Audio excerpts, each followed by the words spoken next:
Hi everyone, this is William from the Headphone Experience, and this is my full review of the Ray Samuels Audio B-21 Raider headphone amp. And I'm not going to hold it up in front of you, it's too big and too heavy, so it's sitting right here. I deliberately put the camera where you could get a good view of it, and won't be picking it up or moving it around. It's going to stay right there where it's been for the last 2 months. So my apologies to both my viewers and Ray Samuels for taking so long to get to this video. Not only has work been really busy, but I had a problem with my CD transport that I use as my source for doing my reviews. It kind of went down. I've had a Cambridge Audio 540C CD player that I use as a transport that I've had for about 15 years, and it's been great.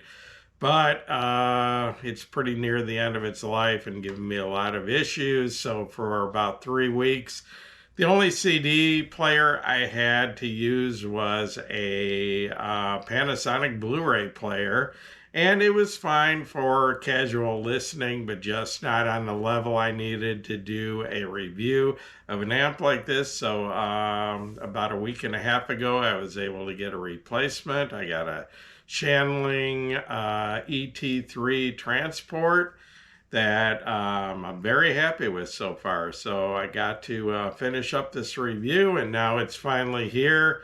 I realize it's been about 2 months. So anyway, this is it. This amp was loaned to me by Ray Samuels himself, and it currently sells for 12,500 US dollars.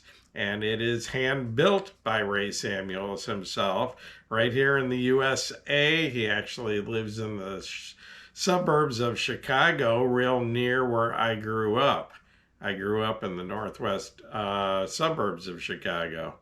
Anyway, this is a solid state headphone amp, and it is both a conventional amp for regular headphones like dynamic drivers and planar magnetics, and then it also can be used with electrostatic headphones. And it is a two chassis design. Both parts of this, both of these red and black units are part of this headphone amp combination, and the bottom unit is the power supply and the top unit is the control unit. It has 5 sets of analog inputs, all on the rear, 3 pairs of XLR balanced inputs and 2 pairs of RCA single-ended inputs. For your headphone outputs, it has a 4-pin XLR and dual 3-pin XLRs for conventional headphones. And I did want to mention that this amp does not have a single-ended output for headphones. You will need a balanced cable. You cannot use a single-ended cable where it combines the grounds with this amp. You have to keep the grounds separate, so you will need a 4-pin XLR plug on your headphone with separate grounds going to each ear cup, or you can use an adapter and use a 4.4 millimeter Pentacon balanced cable with this amp. And then you have 2 electrostatic outputs, which are your standard 5-pin stack standard electrostatic outputs. Power-wise, I was originally told when I did my first review of this that the power output of this was somewhere over 9 watts per channel into 50 ohms. So that is some serious power. Most headphone amps are measured into 32 ohms or even 16 ohms. So 9 amps into 50 ohms is incredible, but Absolute Sound put out a review of this amp a couple weeks ago, maybe a month ago, and they claimed 30 watts per channel into 30 ohms. So I'm not sure if that's accurate or not, but that was a claim made by Absolute Sound magazine. The electrostatic outputs of this are 580 volts. That's the stack standard, and the same 5-pin stacked standard outlets on this, or outputs, which is also compatible with Hi-Fi Man and most electrostatic headphones, as far as I know. I did part of my review was the Hi-Fi Man Mini Shangri-La, and I was able to use that headphone on this from the electrostatic output. This amp has a high and low gain switch, which is really nice because this is an extremely powerful high gain headphone amp, and it's nice to be able to cut the power down to use it with more sensitive headphones without having to worry about background hiss or hum or anything like that. And I'll talk about that more in a little bit. The size of this amp, and it's pretty large. It's about 15 inches wide, about 14 inches deep, and combined the upper unit and lower unit with the feet installed is about 10 inches tall. Weighs in at almost 40 pounds. That's both units combined, and the bottom unit is the heavier of the two, but the top is still pretty heavy. And I did want to mention these can be stacked side by side or one on top of each other. And the bottom unit actually has little indentations for the cone-shaped feet of the upper unit to set into, so it won't move, slide, or do any scratching or damage to the lower unit. This does come with the feet you see. It comes with 8 feet, 4 for each unit, and then 4 or 8 little pads for the feet to sit in, so they won't dig into your wood shelf or scratch up your, whatever you set this on, your desk or whatever. And but it does come with those. It comes with a very high quality, very heavy duty 10 gauge, I believe it's 10 gauge power cable. And it comes with a large hard case, it's not made by Pelican, but it's similar to the Pelican. I think they're the first company that came out with that type of hard cases, but it's a Pelican-like hard case that is pretty huge. It's about the size of a 28-gallon Rubbermaid bin. It's actually 25 inches long by 20 inches wide and about 15 inches tall. Okay, because I can't bring this down and show it to you up close, what I did is shot a couple of little videos, one of the front of this and one of the back, and they are handheld. So please excuse the lack of video quality and my lack of editing ability. I work a full-time job. I neither have the time to do fancy editing or video production or the time to learn how. So I did a couple little handheld videos. One shows the front of this and the back. Rather than spin it around, I actually did a video of a photo on my computer monitor so I wouldn't have to move this unit, because I took it out of the case, took some pictures, put it here. It's been there for 2 months. It's coming back down, going directly in the case. I'm not moving this around. I'm not taking a chance of dropping it or scratching it. And this does have to go back in a few days, and I can tell you right now, I've been doing reviews for some like 6 or 7 years, and I've had to return a lot of equipment, and nothing that I've ever returned has been harder to let go of than this amp. That is going to be a sad day for me when I have to pack this up in a couple days and ship it back. But I think Stereophile Magazine is next in line to review this, and I gotta admit, I'm a little bit flattered that I got to review this before Stereophile Magazine. 6 or 7 years ago, I couldn't have imagined something like that happening. I've been a big fan of Stereophile for a lot of years. I have a lot of old copies of it sitting around my house. So anyway, I'm going to cut this video at this point, show you a couple little clips of some close-up views, and then come back.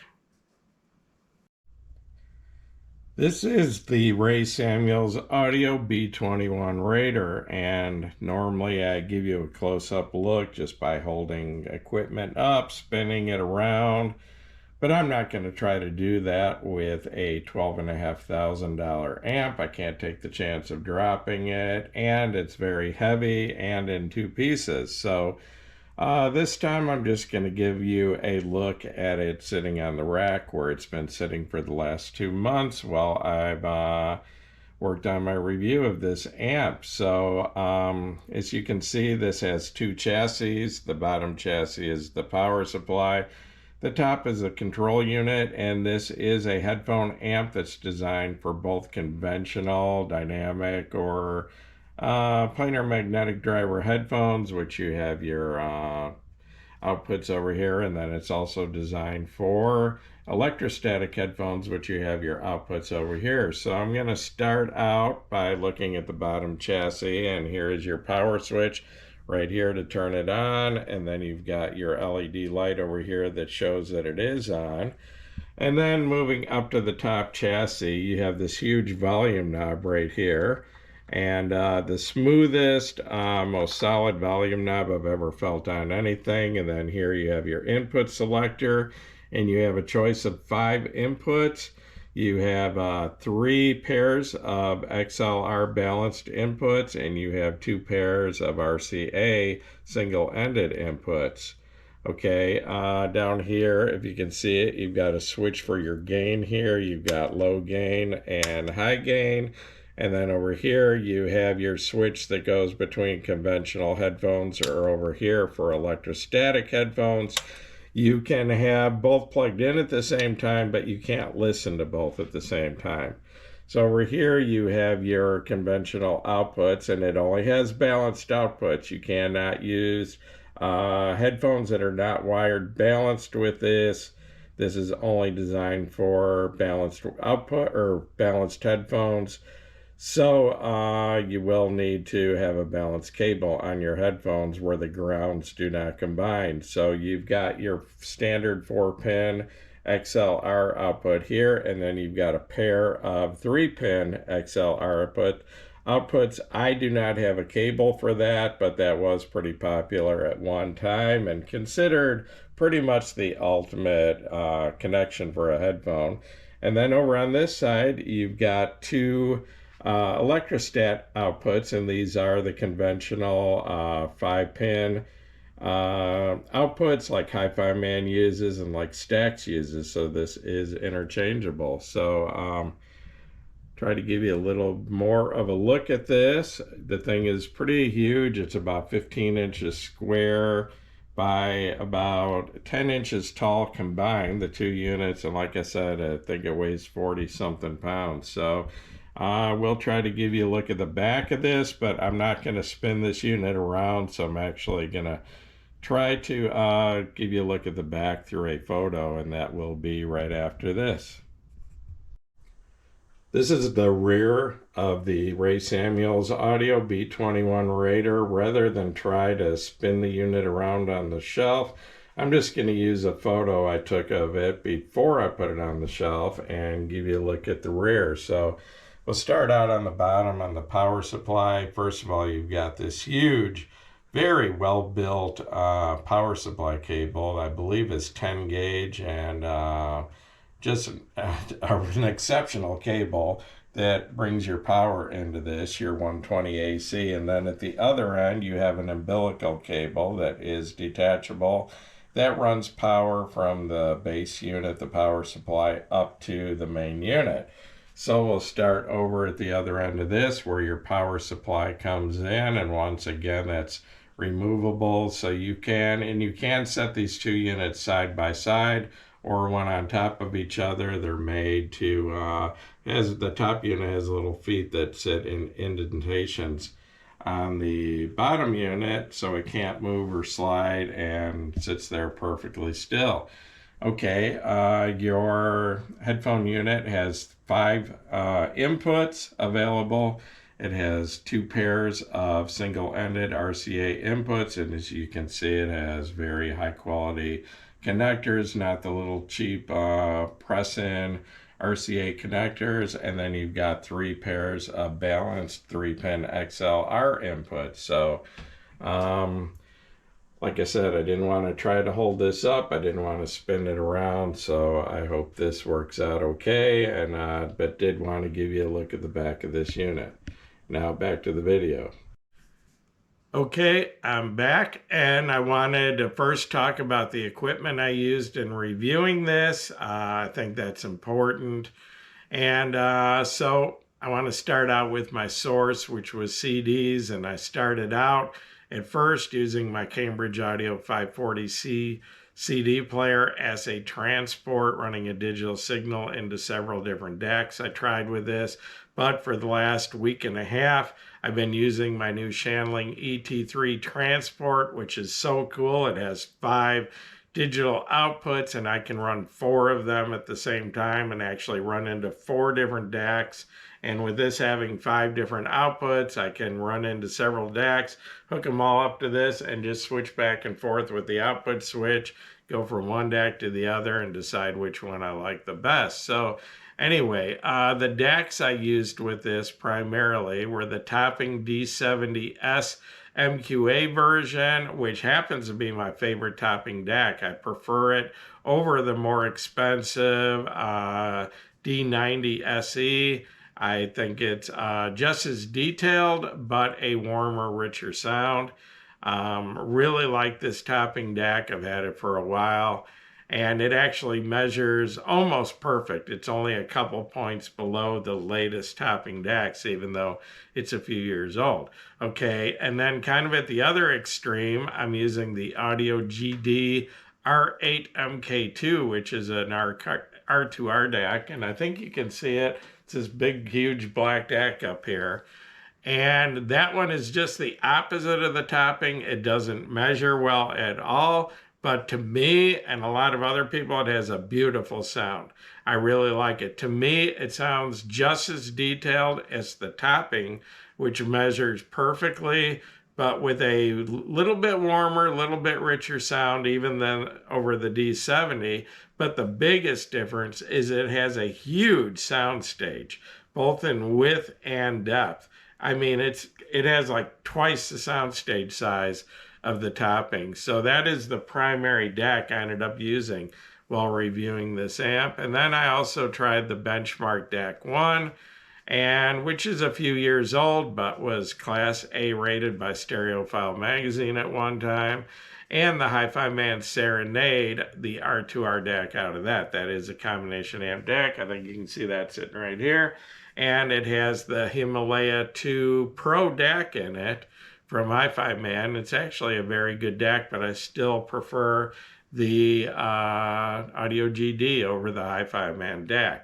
As far as headphones, the primary headphone I use more than anything with this is the original Hi-Fi Man Susvara, which you can see sitting right here. And then, which is very power hungry. And then a while back, since I did my first impressions on this, after my first impressions, Hi-Fi Man was nice enough to send me a Susvara Unveiled, their $8,000 headphone and the most expensive headphone I've ever reviewed. And I'm pretty sure the reason they sent this to me is because I had such an incredible amp here to listen to it with. Okay, I also tried the Hi-Fi Man HE6 SE, which is another extremely power-hungry, hard-to-drive headphone, and then an easier-to-drive Hi-Fi Man Aria Organic and the HE1000 SE. I also used the JM Audio XTC2 Carbon Universe in both the 300 ohm and the 520 ohm to find out how well this amp works with high impedance headphones. And I can tell you right now, it's outstanding. This thing doesn't even break a sweat trying to run a 520 ohm headphone amp. I don't even, in fact, the only 2 headphones that really need high gain with this amp is the original Susvara and the HE6 SE version 2. Those are the only 2 that I consistently use high gain with this. Even the Susvara Unveiled, which needs about half as much power as the original Susvara. I usually find myself using low gain with that. and pretty much every other headphone, even the Hi-Fi Man HE560, which was one of my first serious headphones, which is pretty hard to drive. Not as hard as the Sesfara, but it's up there. It needs some serious power to sound right. I tried that with this, and once again, low gain was all I needed. So also, since I did my first impressions on this, I had the Kennerton Veneta come in. I haven't reviewed a Kennerton headphone in several years. I reviewed several of them in the past, but getting headphones from Kennerton hasn't been an easy thing to do the last couple of years, and they did manage to get the Veneta to me, and I've got a first impressions video coming up on that soon. And then I got a couple of headphones from Aurora Audio, including the Quasar. It's a unique headphone.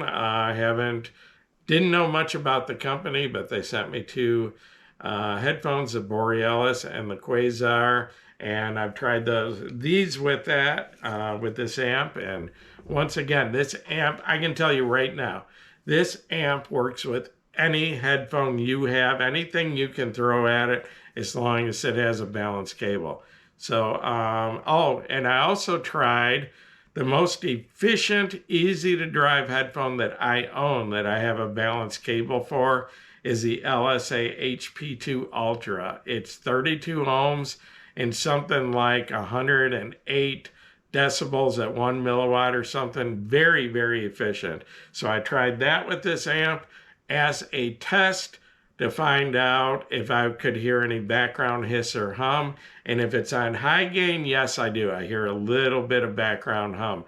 But on low gain, I hear absolutely nothing, dead quiet. So the fact that you can use a super efficient headphone like that with an amp this powerful and not hear any background hiss or hum is incredible. So I'm gonna end this part of the video and come back with the rest of it. I ran out of room for notes, so I'm going to redo my notes, come back with the other part of this video. Also, it was 99 degrees today with a heat index of about 109, and the room I'm shooting this in is on the 3rd floor of my house, and I've got to shut the air conditioning off to do the video, so it gets pretty hot. So I need to take a break, put the air conditioning back on for a while, and I'll be back with the rest of the video.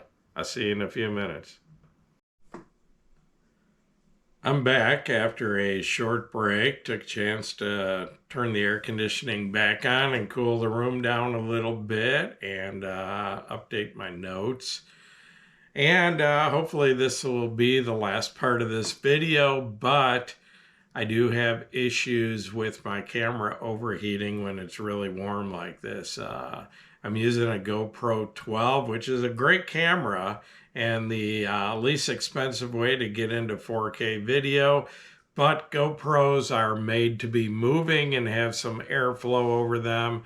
And when they're sitting on a tripod not moving, 4K video tends to overheat them up. And that can be anywhere from about 25 to 35 minutes, depending how warm the room is. So anyway, back to my video. Let's talk about the sound of this amp.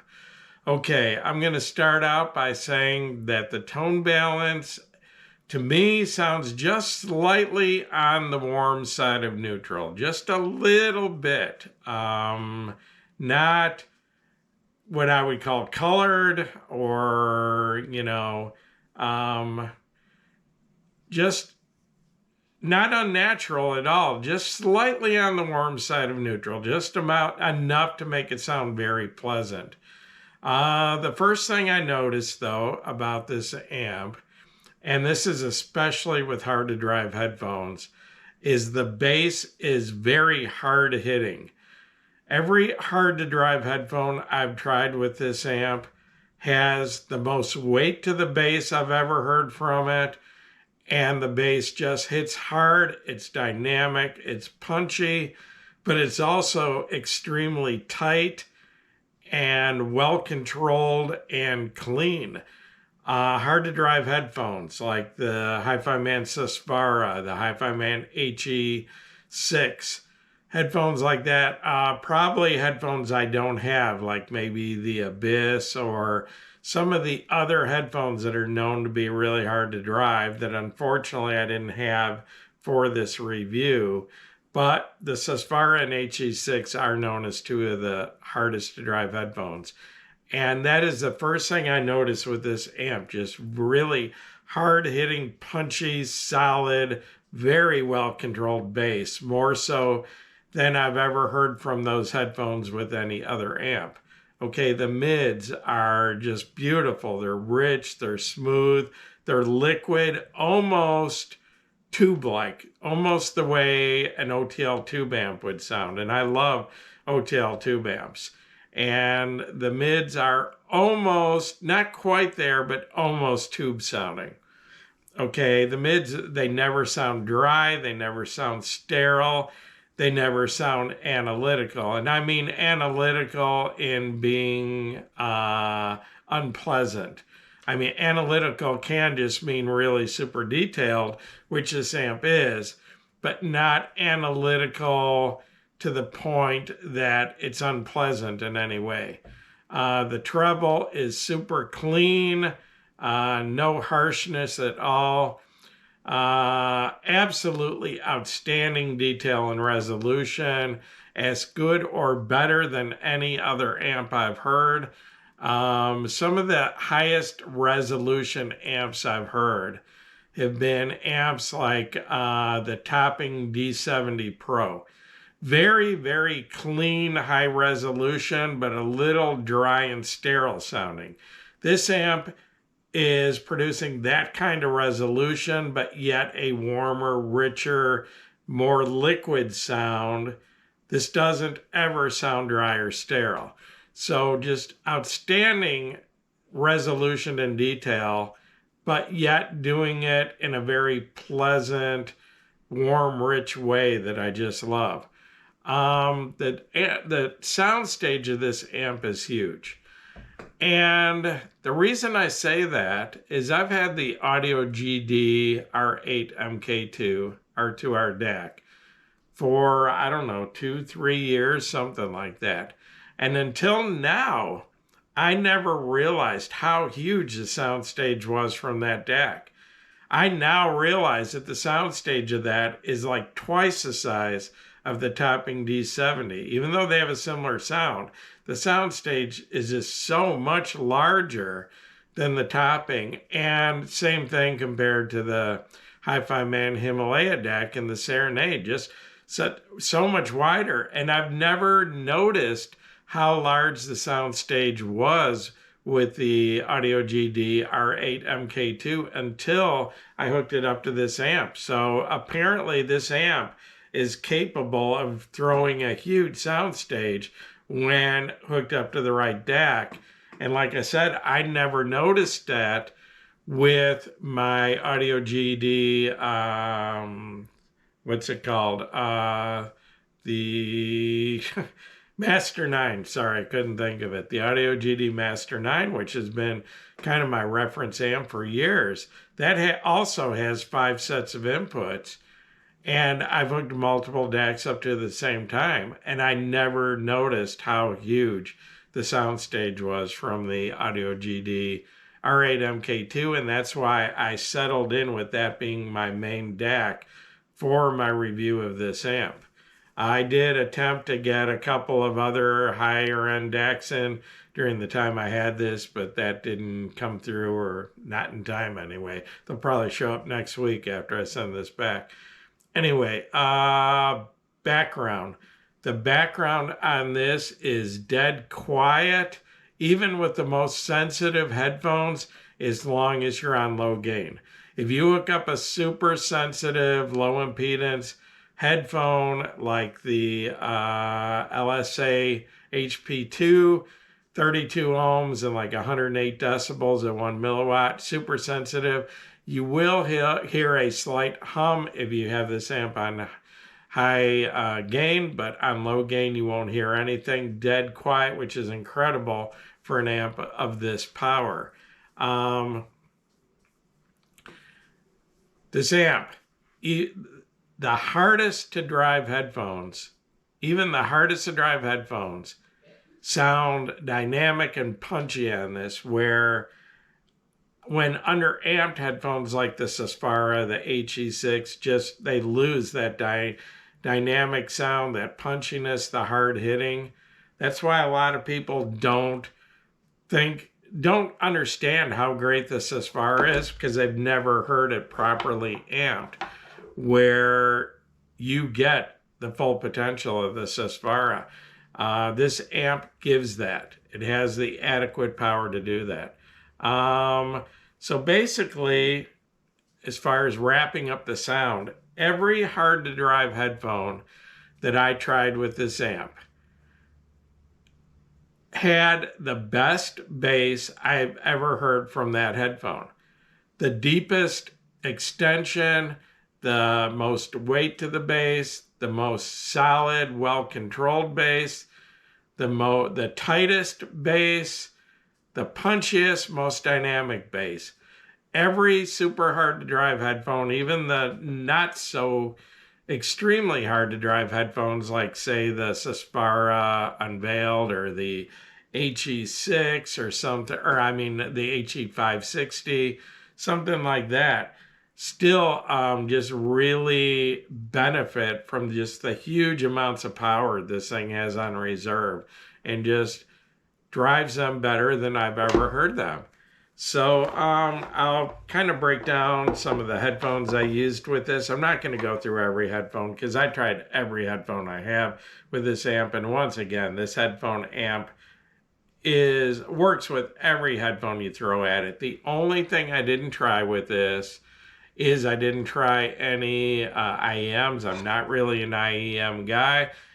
I don't like things in my ear canals. And also, my two most sensitive headphones, which would be the Grotto SE, it has a permanently attached cable, which is single-ended, so I couldn't try that. And was it the Grotto 80? No, the Grotto 80E.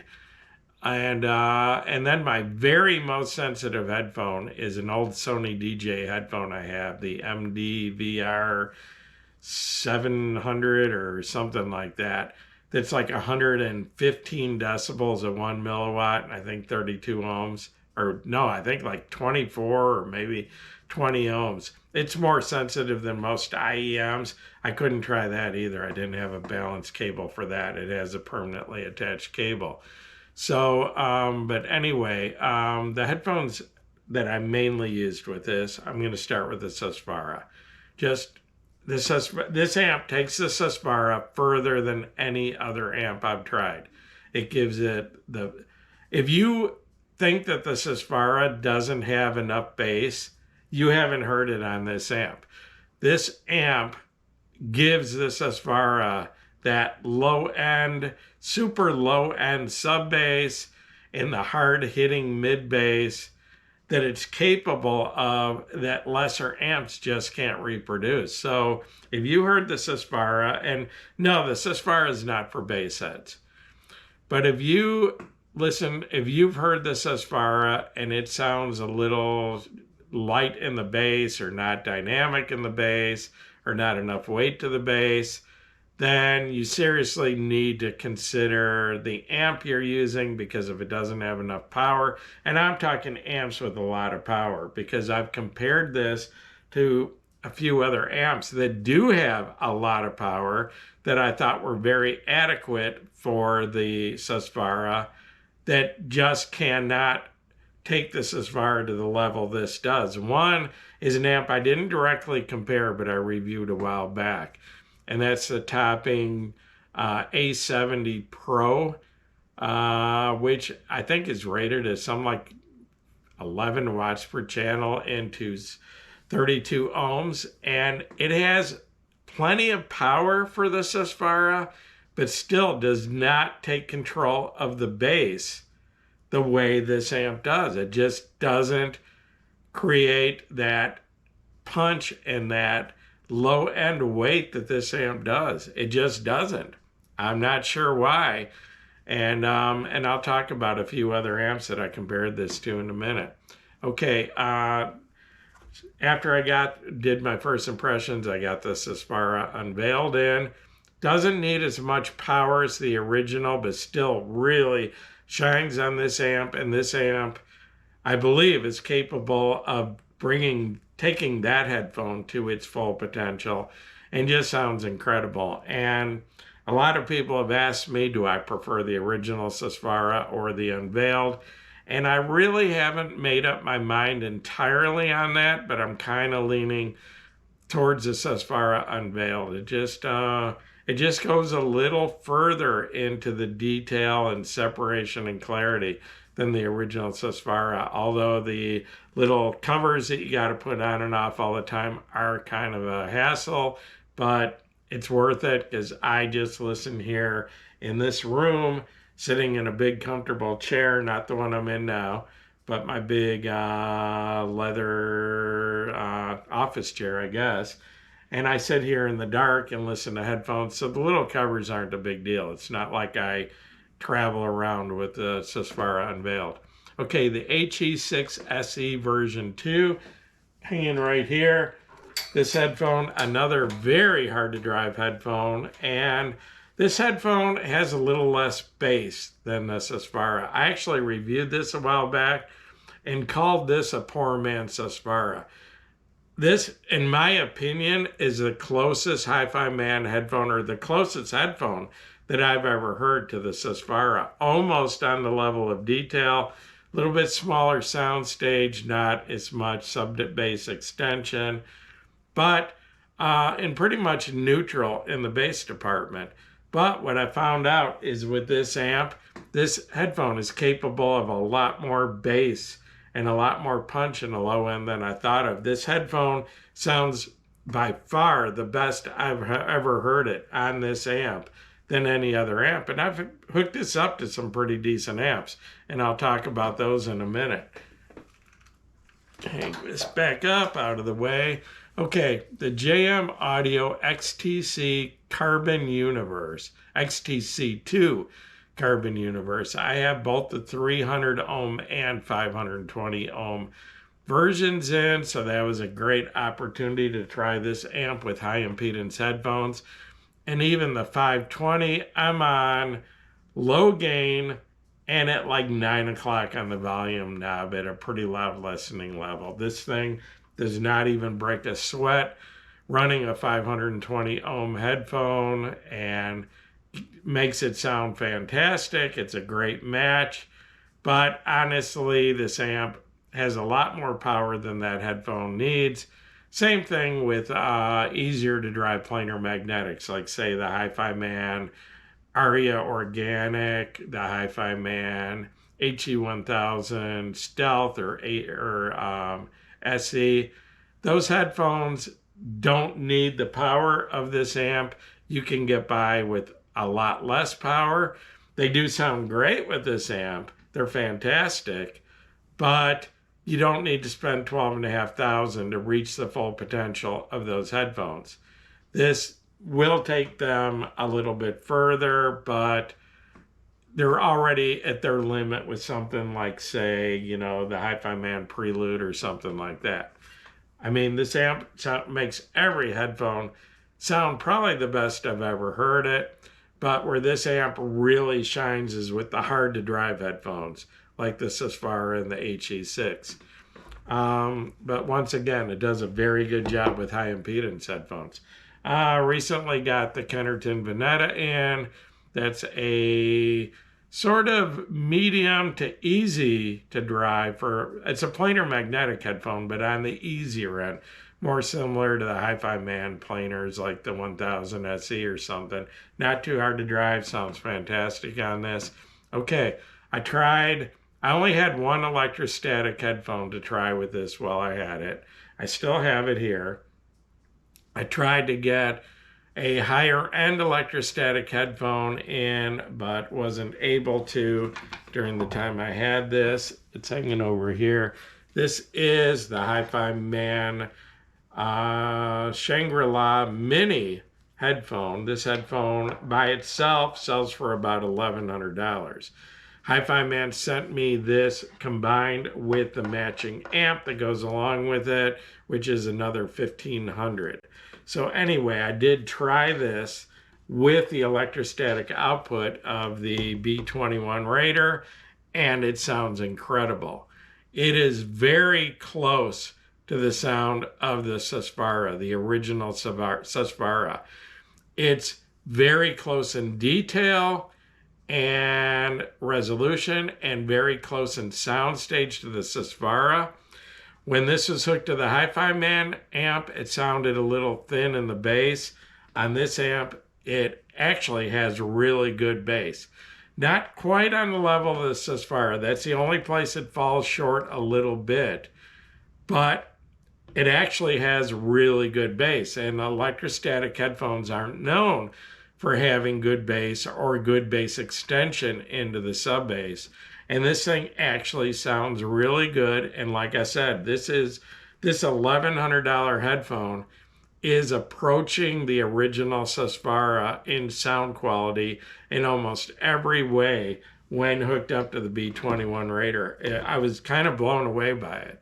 So anyway, I did compare the Raider to some of I don't have any amps that are anywhere near on the level of this amp to compare it. So I don't have, another $10,000 or $12,000 amp to compare this to. So all I can do is compare it to the best of the amps that I have in at this time. And probably the absolute best sounding of my amps with the Susvara is the Hi-Fi Man Prelude, which you should be able to see sitting right here. This is a $2,500 amp. And I think it puts out 10 watts per channel into 32 ohms. It's got a lot of power. It's extremely clean and detailed. It is a very nice amp. And I named this Solid State of the Amp of the Year for 2024. And of all the amps I've tried the Susvara with up until the B-21 Raider, the Prelude was my favorite with the Susvara. So what's the difference? The B-21 just takes the Susvara a little bit further. It sounds great with the Prelude, but the B-21 Raider gives it a little bit bigger sound stage, just a little bit more detail and clarity, but it gives it better sub bass extension and more weight to the sub bass and mid bass and more punch and just tighter, better control. And the higher I go with the volume, the more the difference is. At normal volume levels, there's not a whole lot of difference. But if you start cranking the volume up a little bit, the Prelude starts dropping off a little bit in absolute control of the bass, where the B-21 Raider, no matter how loud you go, louder than you could ever stand, it never loses control of the bass. It just keeps going and going.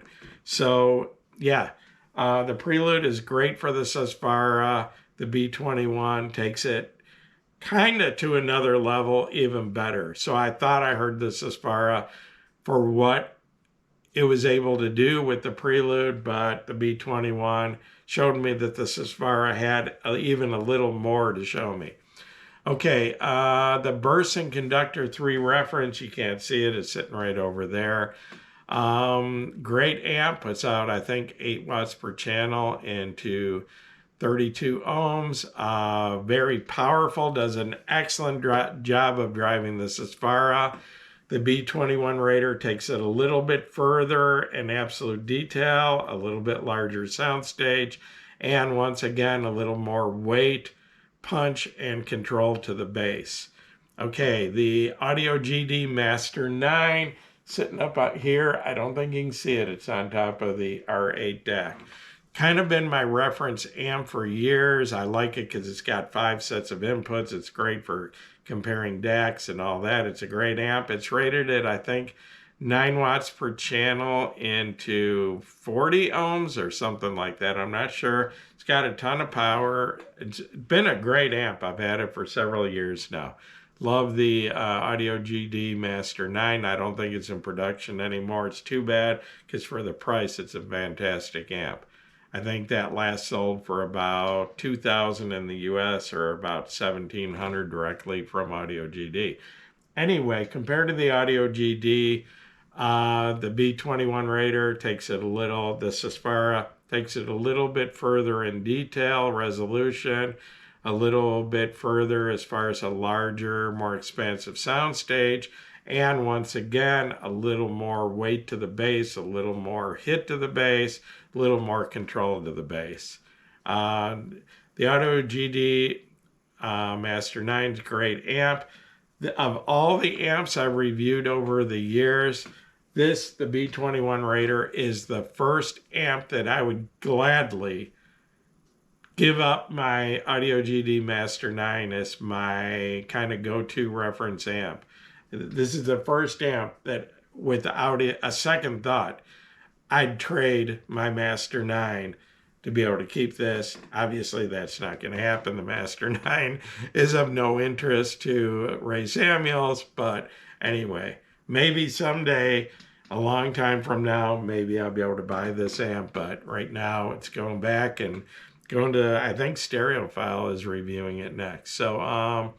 So anyway, and then I compared, and I kind of briefly mentioned this, I compared the Shangri-La Mini on its own, Shangri-La Mini amp, compared to the compared to the B-21 Raider. And the B-21 Raider just makes it sound like a different headphone. Just way better bass extension and a lot more weight and punch to the bass. It sounds kind of thin on its own amp. It sounds almost on Sespara level on the B-21 Raider. So what are the strong points of this amp? Incredible match with power-hungry headphones. Sespara, HE6, and even not so power-hungry Sespara Unveiled, HE560, original Aria, things like that. Just takes power-hungry headphones further than any other amp I've heard it. It's 2 amps in one. It's a conventional amp on one side for your dynamic drivers and your planar magnetic drivers, and it's an electrostatic amp on the other side. It does both. Saves you the cost of buying a great amp in both formats, and when you look at it that way, it's not a bad deal price-wise. Well, I mean, if it's in your budget, it's still a lot of money. Anyway, it's versatile. You can use this with any headphone, even the most sensitive headphones with no background noise, because it does have the low gain, and I love that about it. Power amp needs a low gain setting, in my opinion. It has 5 sets of inputs. That's the most inputs I've ever seen, other than my Audio GD. Master 9 also has 5 sets of inputs. The build quality of this is absolutely outstanding. I have never seen a headphone amp that looks as clean and well built as this amp. I haven't opened it up and looked at the inside of it, but I've seen pictures of the inside, and it looks incredible. If you don't know this about Ray Samuels, he worked for the military doing electronics on military planes. That's why all his amps are named after military planes. The B-21 Raider is the new plane that is going to replace the B-1 stealth bomber.